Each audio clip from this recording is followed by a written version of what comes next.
Hello everyone, welcome to our YouTube channel Gyan Mimamsa, and in continuation with our series of UPSC Civil Service Examination, as I mentioned in our earlier video today, Science and Tech is an important portion. 8 to 10 questions are asked in prelims, ठीक है, और सब कुछ current based होता है, and similarly up to 4 questions are asked in mains, CS paper 3, ये भी mostly current based होता है. सो वी विल ट्राई कि साइंस एंड टेक के कुछ इंपॉर्टेंट टॉपिक्स हम कवर करें छोटे छोटे वीडियोस में. उसी के साथ इकोनॉमी के, पॉलिटी के जो भी इंपॉर्टेंट टॉपिक्स होंगे उनके ऊपर हम स्मॉल वीडियोस लाएंगे फॉर बेसिक अंडरस्टैंडिंग. ठीक है, और ये वीडियोस जो है किसी भी पर्पस के लिए यूज हो सकते हैं, सिर्फ एग्जाम क्लियर करने के लिए नहीं, यूपीएससी एग्जाम के लिए नहीं, किसी भी एसएससी एग्जाम के लिए, स्टेट सिविल सर्विसेज के लिए, प्लस जनरल इंटरेस्ट के लिए. ठीक है, सो आज का जो हमारा टॉपिक है that is from science and technology, vaccine. As we know कि कोविड 19 की सिचुएशन की वजह से हमने बहुत कुछ वैक्सीन वैक्सीन सुना है. ठीक है, आज ही गवर्नमेंट ने अप्रूव भी की है इमरजेंसी यूज के लिए कोवैक्सीन और कोविशील्ड. ठीक है, दो वैक्सीन इंडिया में अप्रूव हो चुकी हैं और अभी तक जो है वो ड्राई रन चल रहा है वैक्सीन का. ठीक है, ड्राई रन में क्या होता है कि everything except the injection of vaccine, उससे पहले तक का पूरा प्रोसीजर वो करके देखते हैं. ठीक है, इससे क्या फायदा होता है कि क्योंकि देखिए एज यू ऑल नो कि 2 डोजेस दी जाएंगी कोविड की, कोविड 19 वैक्सीन की. तो 2 डोजेस देने के लिए क्या प्रोसीजर रहेगा, जैसे कि अब 2 वैक्सीन अप्रूव हो गई हैं तो जिसको फर्स्ट डोज कोवैक्सीन की लगी है उसको सेकेंड डोज भी कोवैक्सीन की ही देनी है. ठीक है, तो दीज आर सम रीजंस. और इसके अलावा जो स्टाफ है, जो मेडिकल स्टाफ है वो कम ना पड़ जाए. ठीक है, लॉजिस्टिक का कोई प्रॉब्लम ना आए, इन सबको देखते हुए ड्राई रन जो है वो चल रहा है और जल्दी ही वैक्सीन भी इंजेक्ट होनी स्टार्ट हो जाएंगी. स्टार्टिंग में कुछ 1 करोड़ जो फ्रंटलाइन वर्कर्स है, हेल्थ वर्कर्स है, उनको लिया जा रहा है और उसके बाद सबको मिल जाएंगी almost 10 lakh, sorry 1 crore vaccine है वो AstraZeneca within this month January में प्रोवाइड करेगी. ठीक है, तो ये तो था थोड़ा सा बेसिक्स कोविड 19 की वैक्सीन के बारे में. अब चलते देखते हैं वैक्सीन होती क्या है. What are vaccine? Vaccine are biological preparation. ठीक है, बायोलॉजिकल प्रिपरेशन होती है मतलब इसमें बायोलॉजी मतलब सब माइक्रो ऑर्गेनिजम्स या उनका कुछ पार्ट होता है. ठीक है, ये क्या है, एक्वायर्ड इम्यूनिटी प्रोवाइड करती है किसी एक इन्फेक्शियस डिजीज के अगेंस्ट. ठीक है, इन्फेक्शियस डिजीज का मतलब होता है वो डिजीज जो एक इंसान से दूसरे इंसान में फैल सके, कंटामिनेटेड डिजीज भी कहते हैं इनको. ठीक है, लाइक आज का सबसे बड़ा एग्जांपल अभी का कोविड 19. ठीक है, सार्स कोवी. सो ये एक डिजीज है जो इन्फेक्शियस है, तो इसके अगेंस्ट इम्यूनिटी एक्वायर करने के लिए, एक इम्यूनिटी को गेन करने के लिए जो चीज दी जाती है उसको हम वैक्सीन बोलते हैं. वैक्सीन जो है they reduce risk of getting a disease. ठीक है, आप अगर प्री वैक्सीनेटेड हैं तो आपको डिजीज होने के चांसेस काफी कम हो जाएंगे. हम कैसे काम करती है, हमारे बॉडी के नेचुरल डिफेंस के साथ मिलकर प्रोटेक्शन बिल्ड करती है. ठीक है, थोड़ा सा देखेंगे ये भी कि हाउ वैक्सीन्स वर्क. तो basically vaccines are biological preparation जो कि इम्यूनिटी को एक्वायर करने में हमारी मदद करती है. एक्वायर करने का मतलब होता है पाना या गेन करना. ठीक है, तो इम्यूनिटी जो है बॉडी में दो तरह से हो सकती है, नेचुरल इम्यूनिटी और एक्वायर्ड इम्यूनिटी. नेचुरल इम्यूनिटी कैसे होती है, जनरली मान लीजिए आपको फ्लू हो गया, ठीक है, या कुछ भी, आपने कोई मेडिसिन नहीं ली और 3 4 या 5 6 दिन में ठीक हो गया कोई भी. ठीक है, जो कि इन्फेक्शियस डिजीज है, तो उसका क्या मैकेनिज्म होता है कि बॉडी के अंदर एंटीबॉडीज प्रोड्यूस होती है. ठीक है, हमारी बॉडी की जो इम्यून सिस्टम है वो बहुत स्ट्रांग होता है और बाहर से कुछ भी आता है उसको हम एंटीजन बोलते हैं, फॉरेन बॉडी जिसको कि हमारी बॉडी रिकॉग्नाइज नहीं करती है और उसके अगेंस्ट बॉडी एंटीबॉडीज प्रोड्यूस करती है. तो जब बॉडी खुद वो प्रोड्यूस करती है तो उसको हम कहेंगे नेचुरल इम्यूनिटी, और जब किसी वैक्सीन के थ्रू उसको इंड्यूस कराया जाएगा तो उसको बोलते हैं एक्वायर्ड इम्यूनिटी. तो अब आपको शायद समझ आ गया होगा कि जो वैक्सीन है they give you acquired immunity, और नेचुरल इम्यूनिटी हमारे अंदर अपने आप मौजूद होती है। इम्यूनाइजेशन क्या होता है? जो वैक्सीन डिलीवर करने को इम्यूनाइजेशन बोलते हैं, ताकि इम्यूनिटी जो है वो एक्वायर की जा सके। So the process of acquiring the immunity is called immunization. और जैसा कि आप सब जानते होंगे या नहीं भी जानते तो मिशन इंद्रधनुष, जिसमें कि चिल्ड्रन इम्यूनिटी के लिए ये मिशन है। तो सभी बच्चों को, जो आपको पता है टीकाकरण जिसको हिंदी में बोलते हैं generally immunization schedule, 7 different diseases की वैक्सीन दी जाती हैं। इसके बारे में हम बाद में पढ़ेंगे। सो मिशन इंद्रधनुष, ठीक है।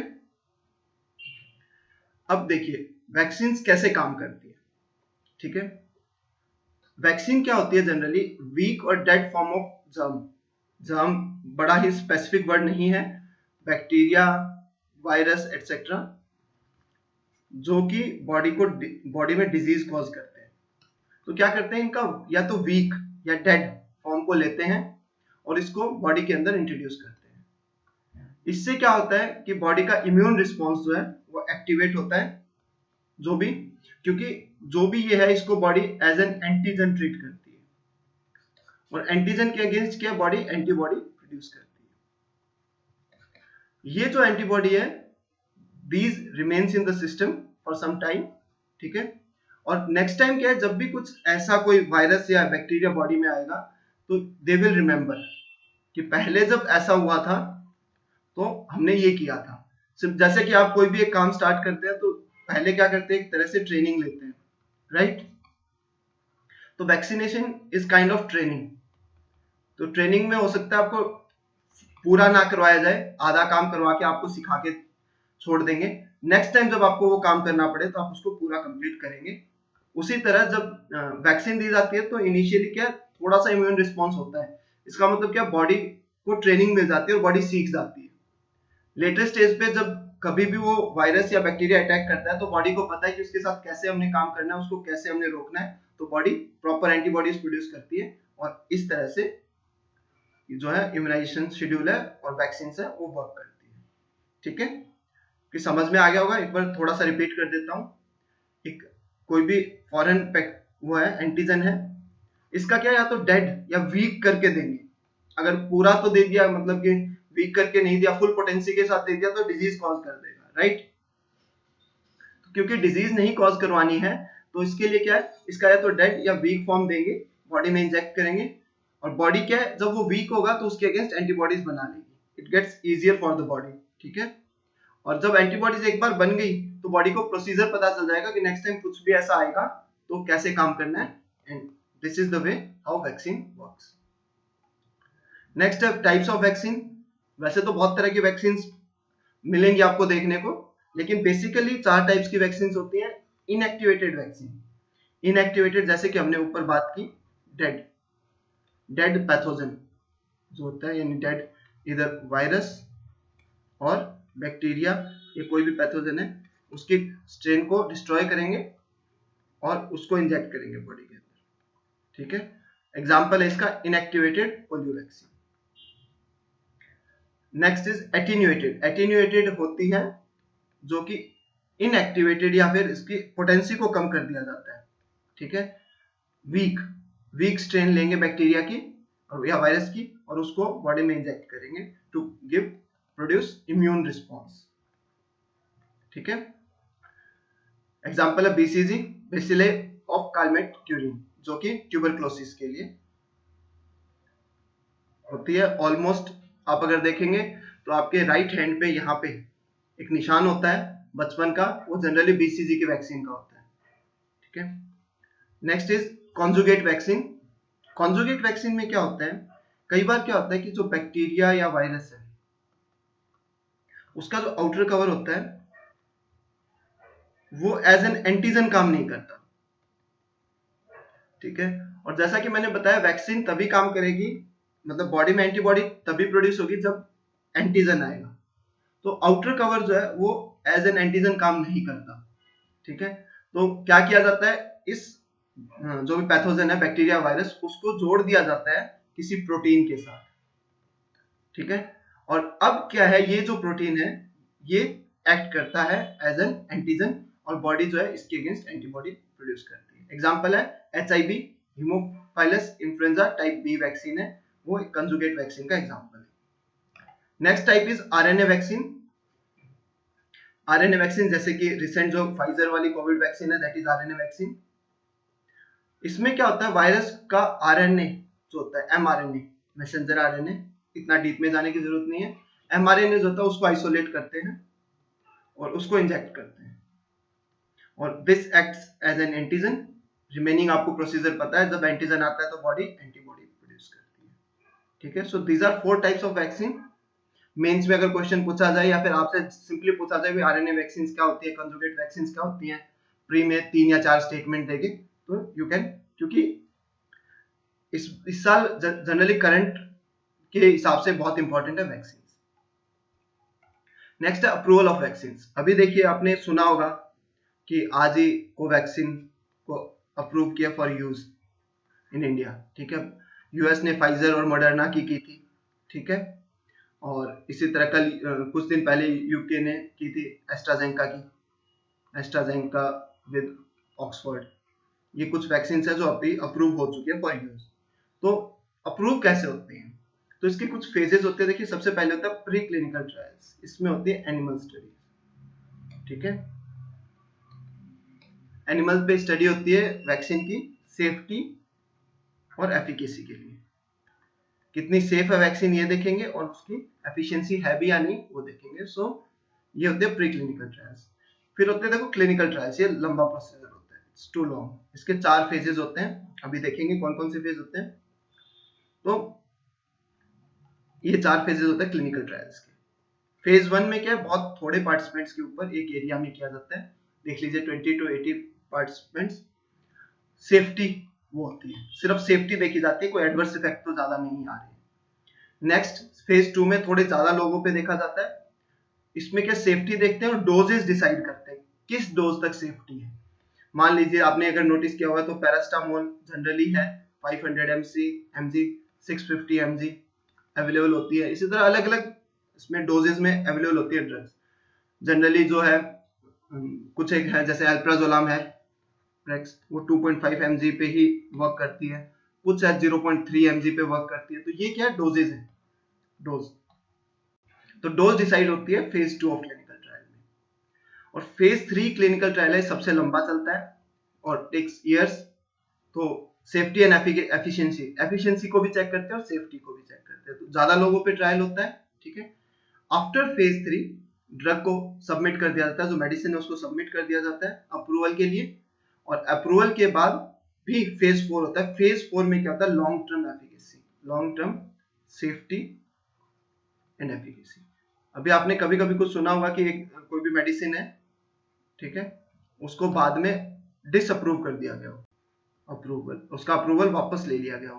तो इसके पीछे रीजन क्या होता है, जब लॉन्ग टर्म एफिकेसी या सेफ्टी स्टडी करते हैं तो लंबे टाइम के बाद कुछ मेडिसिन है जिनका लॉन्ग टर्म यूज के बाद साइड इफेक्ट्स आने शुरू हो जाते हैं। ठीक है, तो एक एग्जांपल मैं आपको बता सकता हूँ, फेनफॉर्मिन एक ड्रग थी, एंटी डायबिटिक, डायबिटीज में यूज होती थी, इसको बाद में रिट्रैक्ट कर दिया गया था क्योंकि इसका हार्ट के ऊपर एडवर्स इफेक्ट था। ठीक है, सो दिस इज फेज 4। तो फेज 4 तो ऑलमोस्ट ये मान के चलिए कि चलता रहता है।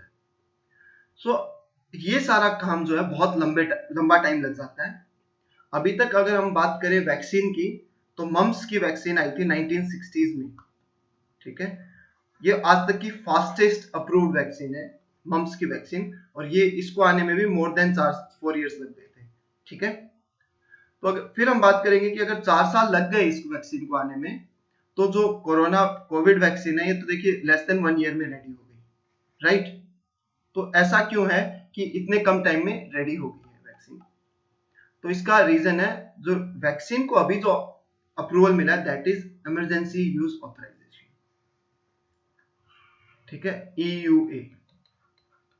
ये फुल ऑथराइजेशन नहीं है, मतलब कि this is not an approval of the vaccine, but ये इमरजेंसी है क्योंकि देखिए कोविड-19 pandemic that is one of the biggest emergency in recent past throughout the world. तो इसलिए इमरजेंसी यूज के लिए ऑथराइजेशन दिया गया। इसमें क्या होता है, फेज 3 जो होता है उसके हाफ डाटा जनरली क्या होता है, फेज 1 का भी थोड़ा रिलैक्सेशन दे देते हैं, फेज 2 में भी थोड़ा रिलैक्सेशन दे देते हैं, और जो गवर्नमेंट एजेंसीज है वो फास्ट ट्रैक करती है सारा काम, ठीक है। तो फेज 3 में थोड़ा रिलैक्सेशन दिया और इमरजेंसी यूज के लिए ऑथराइज कर दिया, क्योंकि दिस इज इमरजेंसी केस, ठीक है। उसके बाद क्या, फाइनल अप्रूवल तो तभी मिलेगा जब जो ट्रायल्स है वो कंप्लीट हो जाएंगे और डाटा का पूरा एनालिसिस हो जाएगा। So this is under emergency use authorization. इसको हम अप्रूवल नहीं कहेंगे, मतलब कि अप्रूवल ऑफ वैक्सीन नहीं कहेंगे, the vaccine is approved for emergency use only, ठीक है। अभी कुछ एक जो मेडिसिन जो है वैक्सीन जो अप्रूव हुई है, फाइजर मॉडर्ना यूएसए में की है, एस्ट्राजेनेका प्लस ऑक्सफोर्ड वाली यूके ने की है। ये जो सेम एस्ट्राजेनेका है, इसने serum institute of India Pune के साथ मिलके कोविशील्ड जो है इंडिया में लॉन्च की है, जो कि अप्रूव हो गई है। और इसके अलावा भारत बायोटेक इंडिया की कोवैक्सीन है, जो कि अप्रूव हो गई है, किसके लिए, इमरजेंसी यूज ऑथराइजेशन, ठीक है। ये सारी अभी अब हमारी वो हो चुकी हैं, अप्रूव हो चुकी हैं, और इनका यूएस और यूके में तो स्टार्ट हो गया है, और इंडिया में अभी ड्राई रन चल रहा है, जस्ट ड्राई रन के बाद ये सब भी अप्रूव हो जाएंगे, ठीक है। So this was all about basics about vaccine. Paper में क्वेश्चन आ सकता है व्हाट इज वैक्सीन, जनरली नहीं आएगा but may be, and types of vaccine में भी पूछ लें। How does a vaccine works, ये पूछा जा सकता है मेंस में, ठीक है। मेंस में इसके अलावा पूछा जा सकता है कि what is immunity, how is Covid vaccine helpful in generating immunity, ये चीजें मेंस में पूछी जा सकती हैं। इसके अलावा प्री के लिए क्वेश्चन पूछा जा सकता है कोई भी, what is an attenuated vaccine करके नीचे 4 ऑप्शन दे देंगे आपको, व्हाट इज आरएनए वैक्सीन करके नीचे 4 ऑप्शन दे देंगे, ठीक है।